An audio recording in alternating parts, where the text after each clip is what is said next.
The greatest transfer of wealth in human history is about to happen, but there is a major catch. The legacy your parents are leaving you is being debased at scale before it even reaches your hands. I'm joined again by Peter Dunworth, who manages wealth for some of the world's most successful families. He explains why the safe assets we've been told to trust our entire lives are now the most dangerous places to store your wealth. We break down the collateral crisis, why the stock market is facing an unprecedented future selling pressure from retiring boomers, and why your stagnant wages can no longer keep up with the rate of currency debasement. And wait until you hear Peter's prediction on why mid-2026 is a red alert for anyone who's still on the sidelines.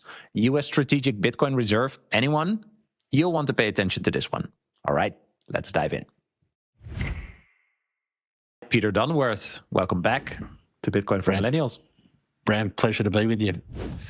I kind of wanted to start with, I think, something that is touching all the millennials that are listening, and well, basically also all the boomers. You know, we hear about this great wealth transfer, right? Like the boomers passing wealth to the millennials, and this is something, interestingly, actually, that I read about when I was like kind of ish into Bitcoin, but now I realize that wealth that is being transferred is not really safe, right? It's in traditional banks or like traditional brokerage, and we're seeing this wealth transfer basically happening while the system that it's on or in is kind of cracking up. So I wanted to kind of start with exploring with you what do you think people, or well, how do you think people should think about this? What's the risk of all this wealth, all this this idea of inheritance for people eventually being inflated away before it even reaches the heirs, basically? It's a really good question, and I think it's a very broad question. But I think if we peel that question back to its essence, what we as humans do, we basically make judgments on everything that we do and have. And what's really interesting about what's happening moving forward, that I see anyway, is you have a transfer of wealth that's going to happen. There are traditional assets. You've got the housing sector, property, real estate, you've got stocks, you've got bonds, commodities, you name it. And there is going to be a transfer of wealth. And a lot of people think that property prices, stocks, the rest of it are going to crash, and we're going to live in a dystopian world. But I don't think that's what's going to happen. What I think is going to happen, and this is back to humans being comparison machines, is there are going to be a number of people who get exceptionally wealthy because they've picked the right asset for future wealth. And what I see happening is if we go around that board, and this is a really tough way for millennials at the moment to start their wealth journey, because traditionally the fastest way to build wealth has been by buying property, leveraging that as hard as you can, let that go up 10, 20, 30, 40%, whatever it might be, in 10% a year. And then once you've got equity built into that property, you go to the bank, you borrow more, you buy your second property, and you just keep doing that until you hit the limit of what you can do. And that's because you can use other people's money to invest in assets that are appreciating relative to the debasement of the currency. And I don't think that option is available for millennials moving forward, because we're kind of at peak debt. So we're up to our eyeballs in debt, which means it's very difficult to have credit growth, which means it's difficult to have capital growth. The stock market doesn't offer meaningful solutions for long-term wealth that I see relative to some other options out there, because you've got I guess the key metric for looking at the value of a company has been to price the company in what's called price earnings ratios, which tells you how cheap or expensive something is. And to put this into context, 50 years ago, the average price earnings ratio of a company in the US was less than 6 or 7 times. That average today is somewhere between 20 and 30 times. And I look at that and think, if the world reverts to mean, which by default, mathematically, this has to happen, then the stock market is dramatically overpriced. And I feel the same way about the property market. And so The bonds, I think, are uninvestable because you're losing somewhere between 6 to 7% per annum in real terms every year, because you've got the debasement of the currency of about 10% per annum plus a 5% inflation rate. That may have come down now, but it depends where you are. I look at that and think a lot of these assets are uninvestable relative to what we have with Bitcoin, which is a currency that I think will survive the next 1,000 years. It will protect you from the debasement of whatever currency that you're denominated in. There's absolute digital scarcity. There's global demand, once people figure this out, from 7 billion or 8 billion people. And maybe 1 million to 2 million people on Earth have actually figured out what this thing is. And I look at this and think, if I'm a millennial starting out, there's one thing I'm doing, and that is trying to get as much Bitcoin as possible. And on the flip side, the other end of that spectrum, if I'm a baby boomer looking to pass on wealth, the number one thing that I'd be trying to do is get as many of my hard assets, whether it's Bitcoin, whether it's property, stocks, whatever, into and have an allocation to Bitcoin. Yeah, I think it's fantastic we're touching upon this, because one of the things I've realized and also want to focus on more this year is talk about what is the problem that you have, right? Whether you found Bitcoin or not yet is irrelevant if you don't understand why you would need an asset like Bitcoin. And I think maybe good, so for the people that don't know you, right, like you are a financial advisor for high net worth individuals, families, right? So you're dealing with this on a daily basis. So how can someone that has a stagnant wage and lives in a society or in a country that has a crazy debt to GDP ratio, how can they eventually protect a legacy they might get or not, right? I think most of us have to work for it. That's kind of the pity.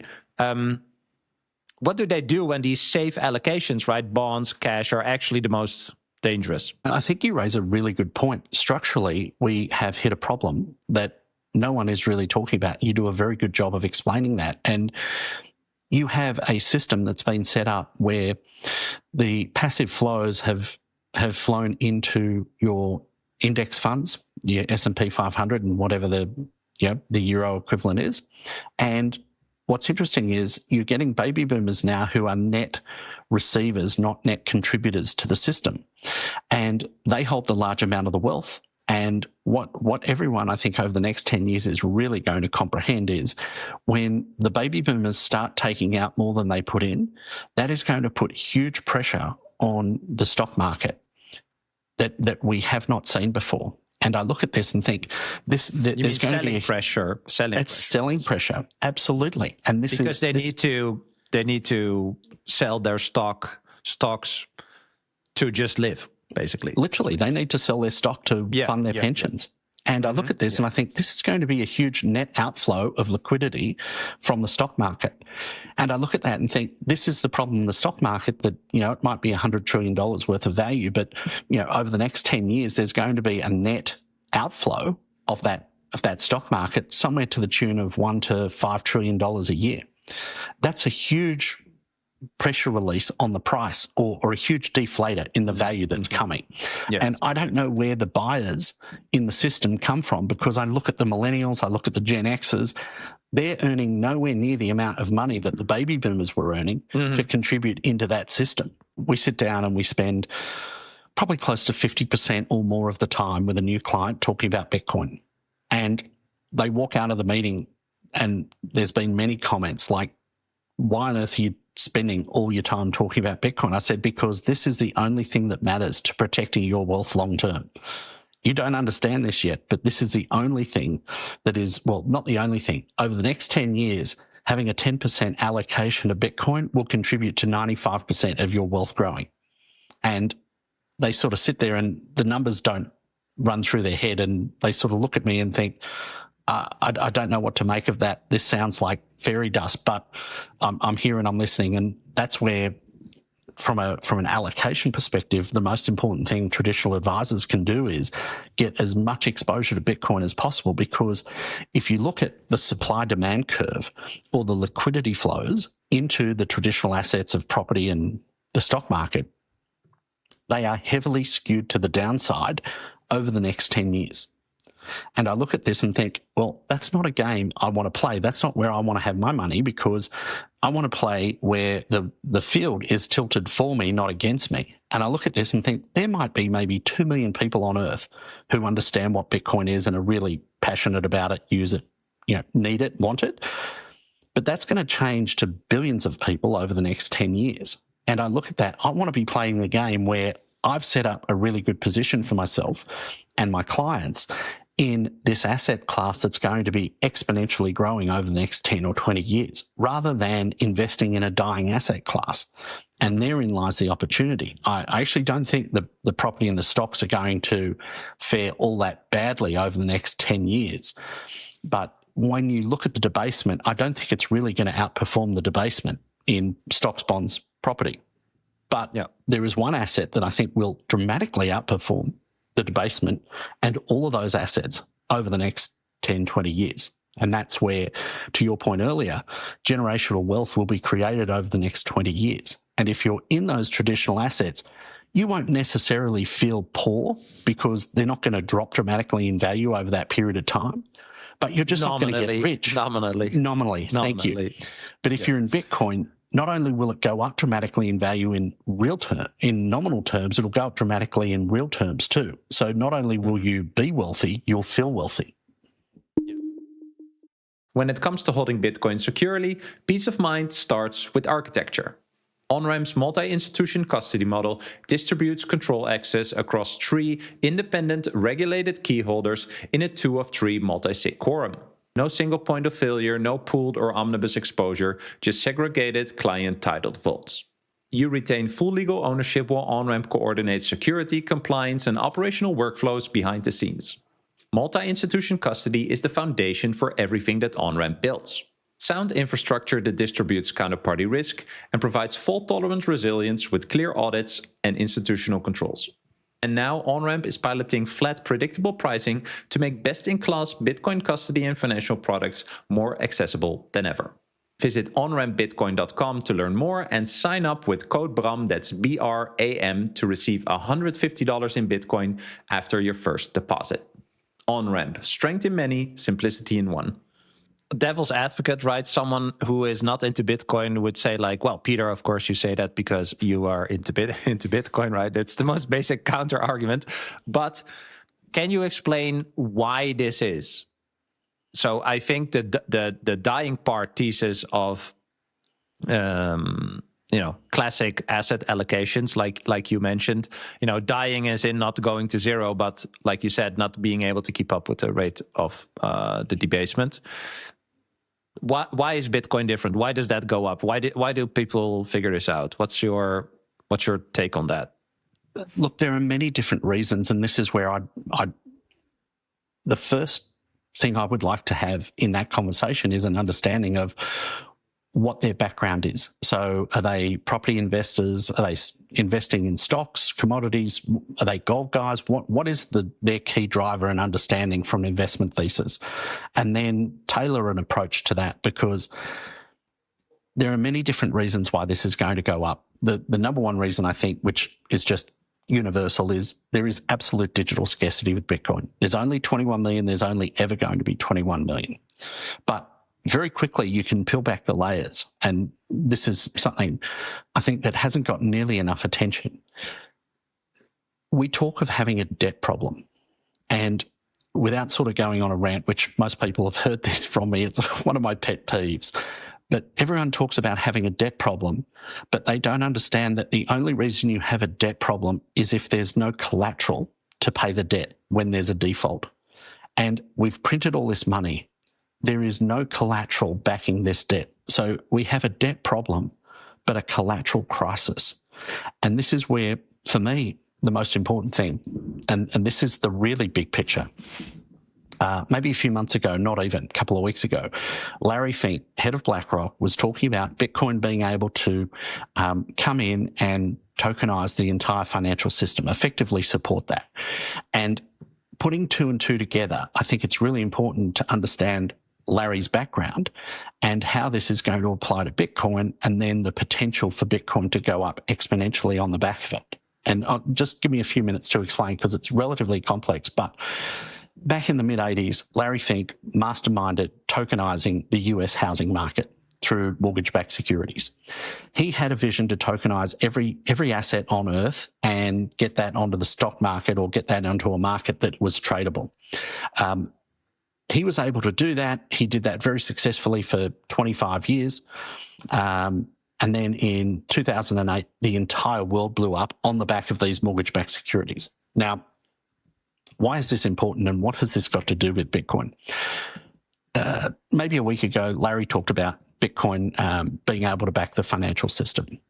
What's important about that is that Bitcoin can hold an infinite amount of value and be collateral for the market that we don't have. And so I look at this and think, what's interesting about this is, in order to create the collateral for the market, you need to financialize something. We've already financialized stocks, we financialized bonds, we financialized commodities, we financialized the property market. There is nothing left to financialize that doesn't have a downstream Main Street consequence to financializing it. So if we financialize any of those four assets, we have a huge impact on housing affordability and cost of living.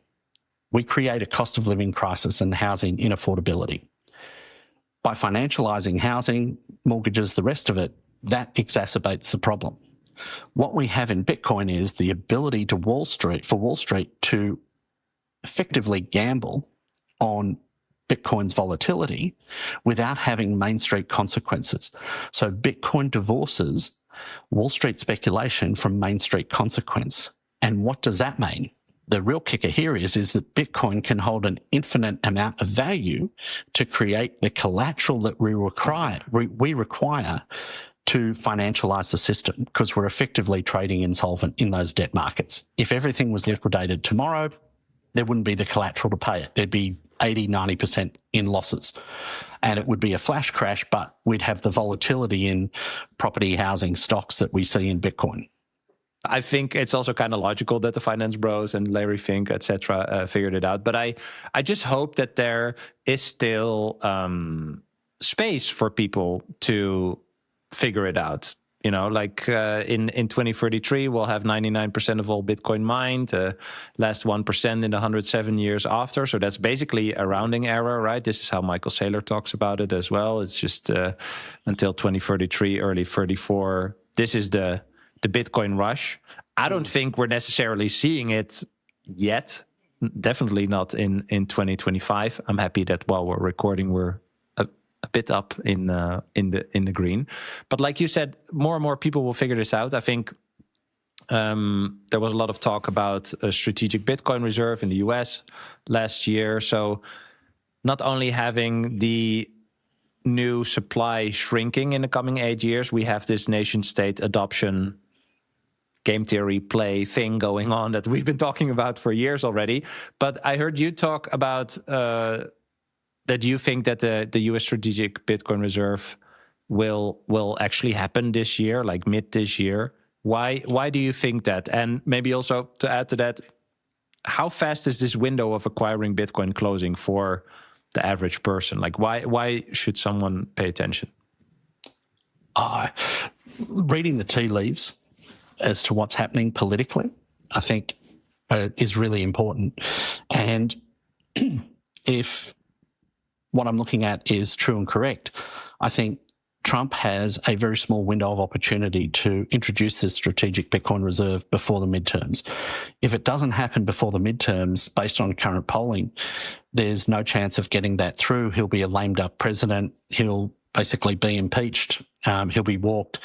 He'll get nothing approved from September moving forward. So on a political timeline, I look at this and think he needs to make that happen before September.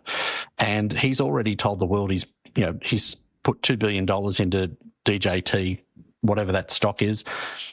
You've got his son, Eric, sits on the board of MetaPlanet and a whole host of other Bitcoin companies that he's interested in. You've heard his sons, both of them, talk about Bitcoin and how important it is. They've had an experience as a family of being debanked. I think this is really important to them. I think they're heavily invested in Bitcoin. And if you look at, without getting conspiratorial, just look at the incentives, I'll show you the outcome. You look at what he's invested money in, he can't get a 10x return on property because it would basically be called back and it would be reviewed for all sorts of corruption. He can't invest in the stock market. He can invest in Bitcoin and help pump that 10x, and there is no illegality around that whatsoever. So I look at this and think, he's told you the playbook. Eric's told you the playbook. Don Jr.'s told you the playbook. Basically, everyone in that administration is on Team Bitcoin, and I expect there'll be a strategic Bitcoin reserve before August this year. Otherwise, it won't happen. And if you look at recent events, how true this is, I don't know, but Venezuela had their leader basically taken out by the Delta SEAL team, and there is reports that 600,000 Bitcoin was controlled by Venezuela that'll probably now make up a large chunk of the strategic Bitcoin reserve if that goes ahead. I look at that and think all of these things are harbinger of things to come. And I think if you're in and around this space and you've missed the message on what the most powerful government on earth to ever exist is planning, and you're not going to front run that, I think this is the first and only opportunity in history that the plebs have had the opportunity to front run nation state adoption. And this is where, in light of and in context to everything that's happening in the world now, property massively overvalued, stock market overvalued, bonds are uninvestable. And you're about to have nation state adoption where literally every country on earth is going to have a strategic reserve and foreign reserves in Bitcoin. And you're sitting there wondering, if you're still wondering whether or not you should have some Bitcoin, like, I don't know what to tell you, but these are the facts. Do your own research and look at this. But if you're sort of missing some of the clues that are being put down as to what to expect over the next, say, 5 to 10 years, I can't see an asset class that's going to come close to an outlook that Bitcoin has. Mm-hmm. Yeah, I think it's interesting because a lot of people obviously say, no, it will be gold or silver, because I jokingly always say, like, yeah, because gold is used in computers and cavities and jewelry, right? Like, that is why it's perfect money. Same for silver, because it's so important for the computers as well, right? Like, it is old school thinking. And I think what helped me along the way is also realizing that in the past, stuff like this has happened with many inventions, right? It's like we found that this is the safety in gunpowder analogy. I just love that so much. It's like you have bows and arrows and you're hanging around in your whatever society, country, and then there's like ships on the horizon, and there's these guys, they have gunpowder and they shoot projectiles at you, and you're like, wow. Well, yeah, that gunpowder, like, is that environmentally sustainable? Or like, whatever, you come up with all these freaking arguments, but they all give you headshots and you're dead, and it's done, right? And I don't know if that's the case with Bitcoin, but it's like, if you either have it or you don't, and you will be passed, right? It's the same as with, I don't know, steam engine, book press, printing press, right? Like cars. So it's always the same. Mobile phones, computers, like everyone who moved first had the biggest hurdles, right? The biggest volatility, the biggest, how do you say, like, people commenting on that it's stupid, or why would you use that, or, the biggest dismissal arguments ever. But eventually, when you are early and you see the direction, the only thing you need to do is literally hold on for dear life, and just wait and keep on challenging the thesis and seeing if you need to adjust course. But I agree with you also, eventually in like a multipolar world, if you still want, if that trust is gone, right? If the trust in the dollar is gone, and there is this multipolar world, there's still people and countries that hate each other but still want to trade with each other, right? Like, this has always been the case. The whole world is going digital. Why would you use gold or an abstract of gold? I think it's interesting why China is putting up all these gold deposits in the world, right? I don't think it makes sense, but, well, for them it makes sense, because if they would pick Bitcoin, they would lose, control of their entire currency, etc. They would give people a way out. Yeah, sorry. You raise a really, really important point. And I think in the last, say, 6 or 12 months, there has been a complete zeitgeist shift. And what we're coming into an era of is basically, and I say this in jest, but there is some fundamental truth to it. Basically, no one cares anymore. No one cares moving forward. The thought of sending in, just in the last week, we've seen the US president sent in the SEAL team to pick up basically Maduro, the president of Venezuela. And what did the rest of the world do? They're in shock. They can't believe this happened. And guess what? No one cares. The US did it. You know why they did it? Because they can. And there's a whole host of Venezuelans. It is completely bonkers. But guess what? The US doesn't care. And what we're going to see more and more moving forward is they did it because they can. And there's nothing anyone can do about it. And this is what's going to be really interesting when you pair this back to the assets that you want to hold. What is the asset that you want to hold when this type of world starts proliferating? There's only one asset you want to hold, and that is Bitcoin, because that's the only asset that they can't take. You got property, you think it's your property? That's not your property. You still pay rates. You've got a mortgage. You've got land tax to pay. You've got a whole host of maintenance that you've got to uphold on it. You're paying debts on that for the rest of your life in perpetuity. You don't own it. And if you stop any of those payments, someone can come and collect that asset from you. When it comes to stocks, is it your asset? It's your asset until the government says it's not your asset. And this is what's so critical about self-custody Bitcoin is when you self-custody your Bitcoin, that is your Bitcoin. There's nothing anyone can do to take that. And if you structure it, secure it properly, look after it, this is the ultimate asset moving forward when the world doesn't care and we're about to enter crazy times. So I look at that and think, just on a self-preservation perspective, if you don't have any Bitcoin now, I think this is the perfect time to buy some, because over the next 5 to 10 years, as more and more of these crazy situations come to pass and this type of behavior gets normalized, there's really only one asset you want to be holding.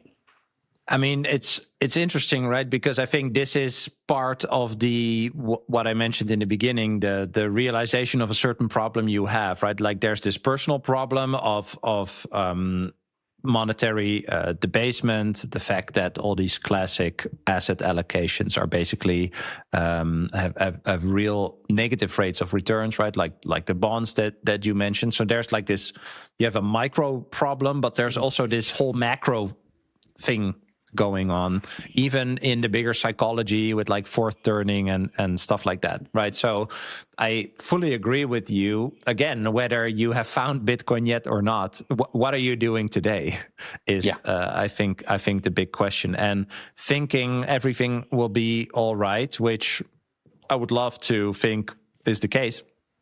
It's not. And I think history is also, again, a guide to, showing that urgency. Yeah.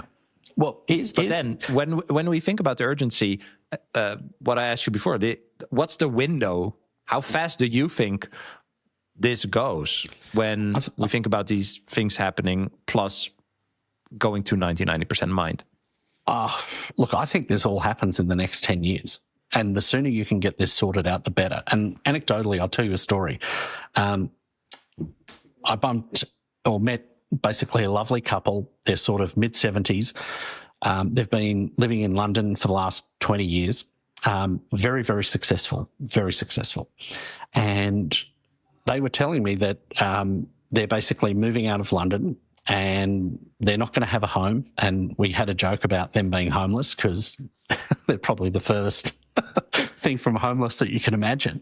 But they're ahead of the curve. They're basically looking at what's happening in the UK with the inheritance taxes that are coming on. They don't want to pay 40 or 50% or 55% inheritance tax to transfer their assets to their children. And to avoid and get ahead of that problem, they're literally just moving overseas, taking their assets with them. And fast forward, basically there's going to be no ability for the UK government to tax them moving forward, and they'll just live in a whole host of different jurisdictions throughout the year, and they're happy to travel and keep that up because they want to be ahead of it. And this is the bigger problem, is that our governments are broke. when you bring things down to the micro level, everything becomes very clear from an economics perspective.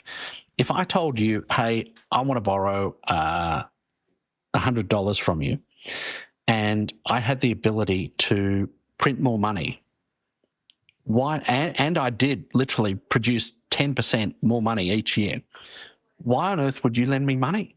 I look at this and think, there's no way on earth anyone would lend anyone money if they understood the person they were giving money to had the ability to print more of it and debase you. And probably an analogy I love, maybe with the Australian background, is if you went to the pub and you ordered a beer and you saw that barman fill up the glass 90% with beer and then poured 10% water into it, there would be an outrage globally over someone diluting your beer.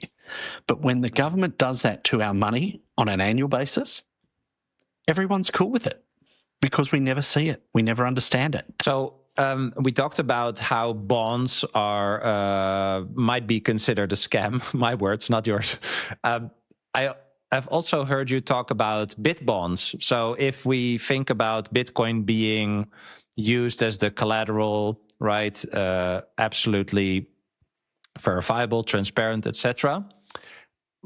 How can bit bonds work?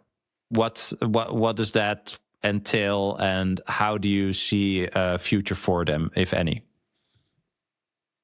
I think this is a huge opportunity for governments, companies, the banking system globally to recapitalize the financial markets and their balance sheets. So we have a problem in that they're effectively trading insolvent, both the banks and the governments.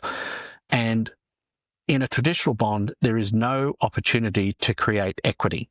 And this is the problem, in that you can't solve a debt or a collateral problem by issuing more bonds because it's 100% debt and there's no equity involved in this. And this is where Bitcoin bonds offers an opportunity to create equity in the system. And let me explain how this would work. You can issue bonds, and bonds are a funny thing in that the governments in jurisdictions can mandate that their banks hold bonds as security.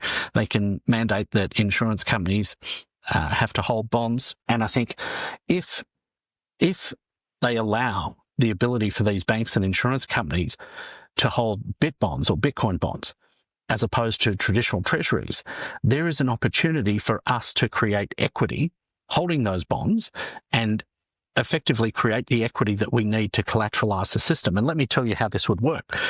In a 5-year Bitcoin bond, you could have a principal protected note where you staple 80% of the note of that structure with treasuries and 20% in Bitcoin.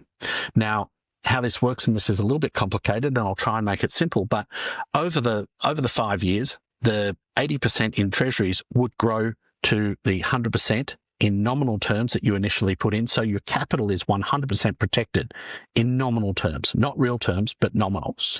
And that 20% extra, you take and you go and buy Bitcoin with it. And that then, if the last 5 years' performance is the same as, I guess if the next 5 years' performance is the same as the last 5 years' performance, that 20x, that 20% in the Bitcoin bond in Bitcoin will go 10x what the current value is.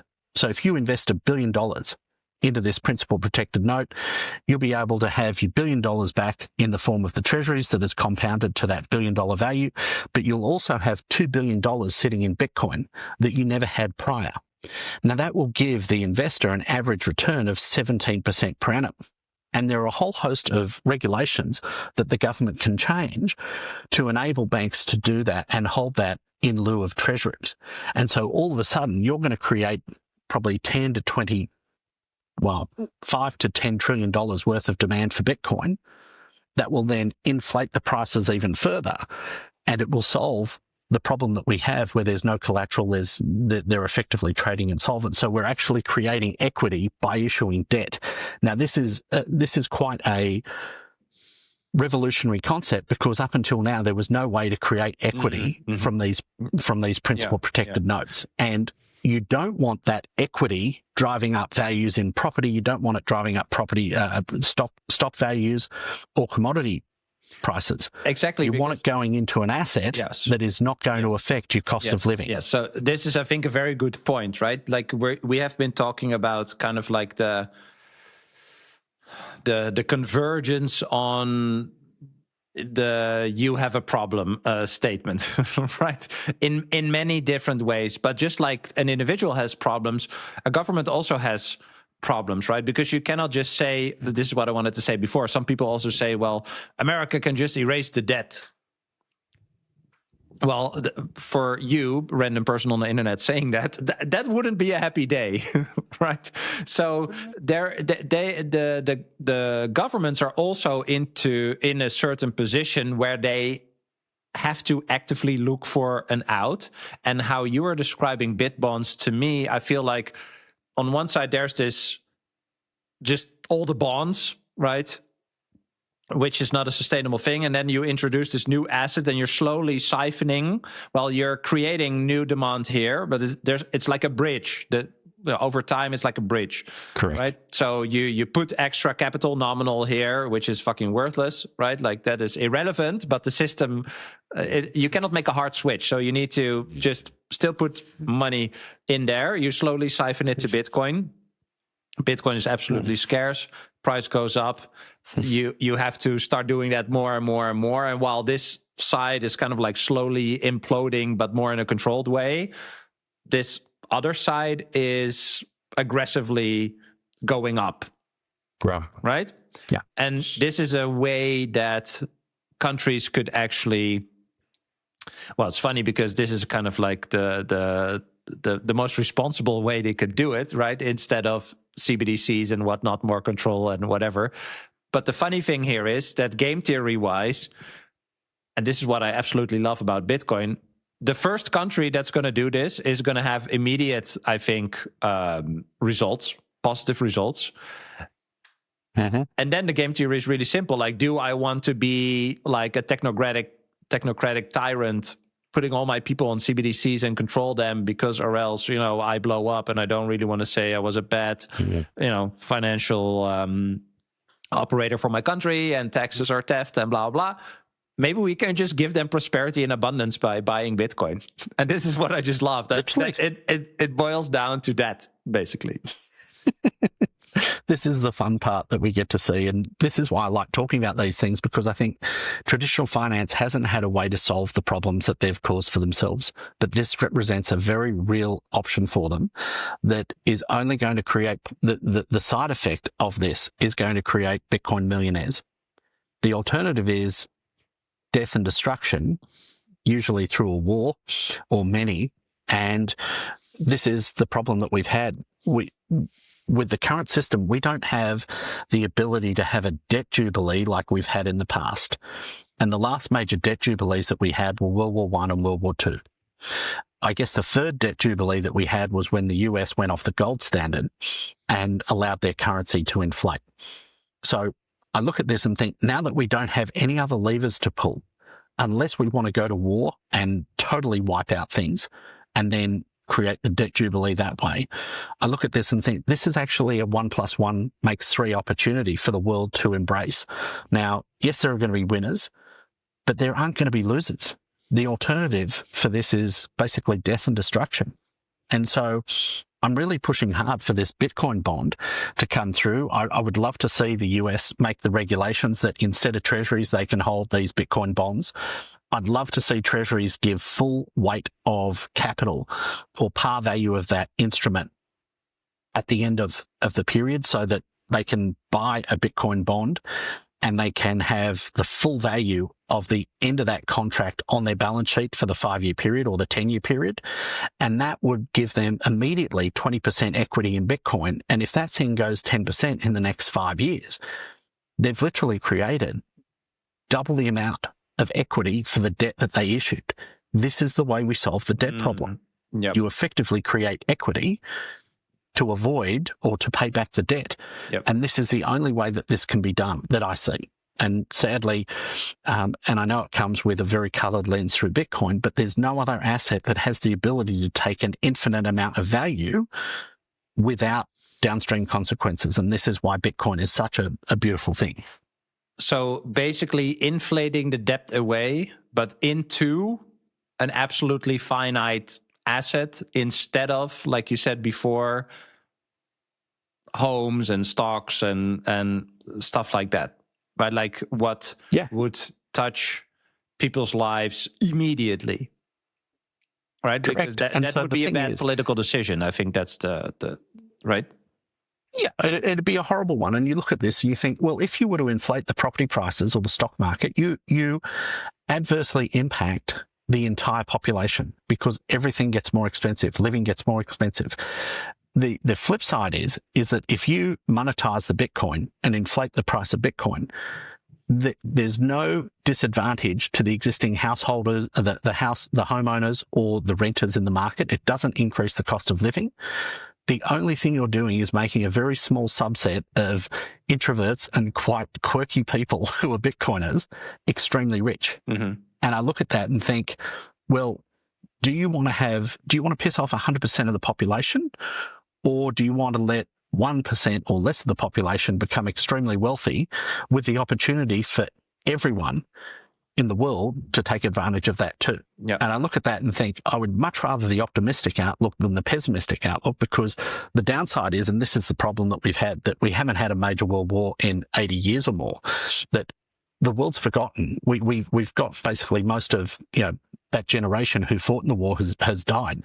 There's no living memory of how bad those times were. And that's what I find really fearful, is we've got a lot of people in the world who are warmongering, thinking that this is a really good option for us. And I'm like, no, this is a really horrible option when utopia is one of the options on the table. Yeah. So do you think that you mentioned in the beginning the US government is very pro-Bitcoin, although how they talk about it kind of like goes up and down, right? It's not a constant thing.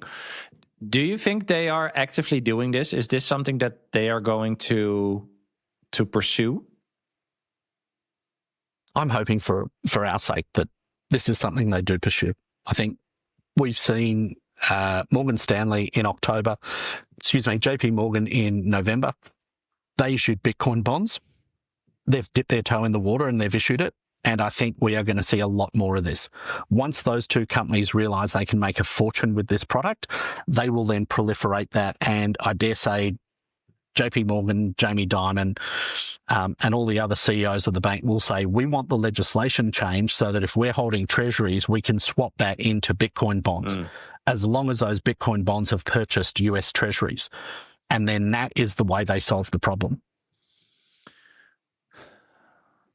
It's so interesting when you think about, the most entertaining outcome is the most likely, I think, is partially a good way to build conviction, but also, like how we talked about it now, there aren't really that many other options.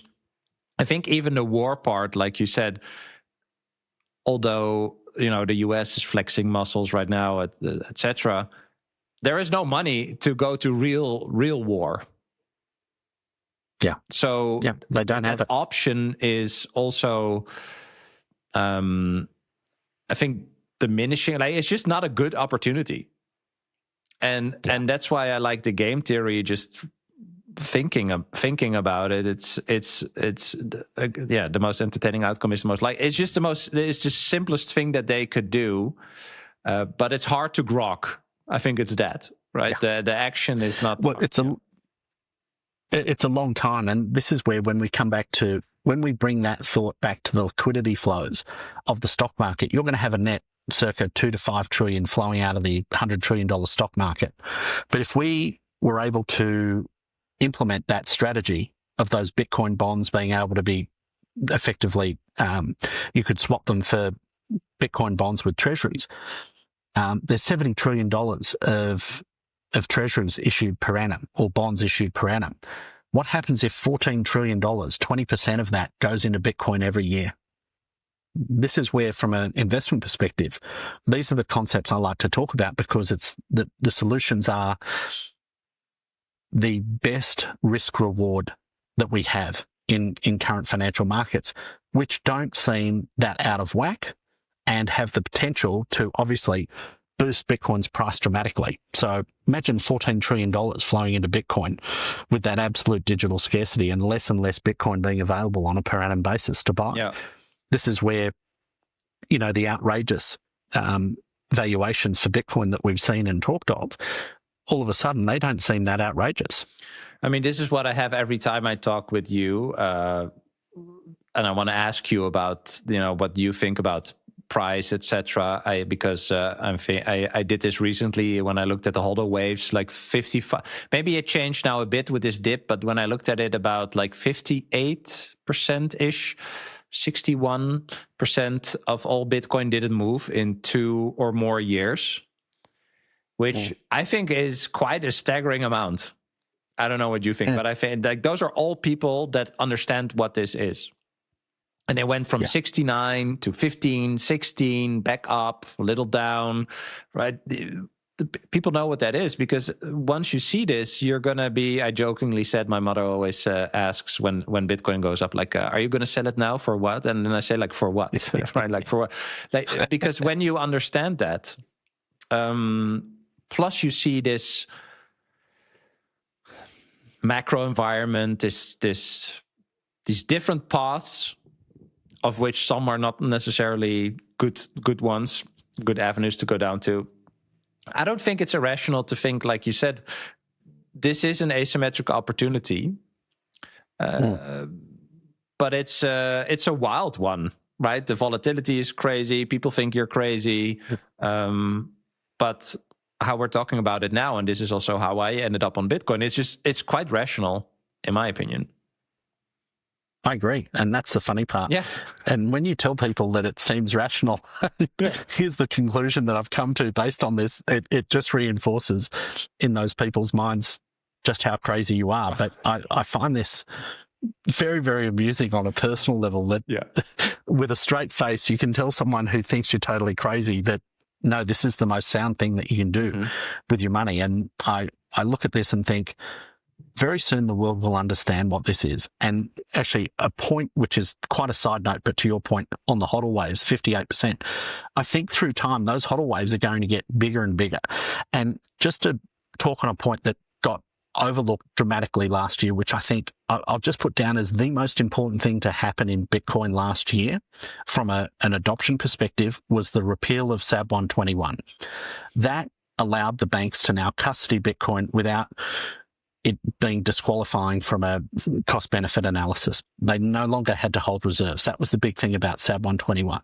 That is going to open the door for banks to custody Bitcoin, which it has. And on the back of custody, the banks are going to be able to produce savings and loans products with Bitcoin now. And my expectation through time is, once the banks are now basically custodying Bitcoin and offering loans and savings accounts in Bitcoin, those hodl waves are going to continue to increase over time. They're not going to decrease through time. So the long arc of time over the next 10 years, we're going to have more and more, that hodl wave is going to move from 58% to probably 85% over the next 10 years. And when people aren't selling Bitcoin and they're financializing their asset by borrowing in fiat on that, the price goes up dramatically on the back of that. And this is something that I don't think people really understand.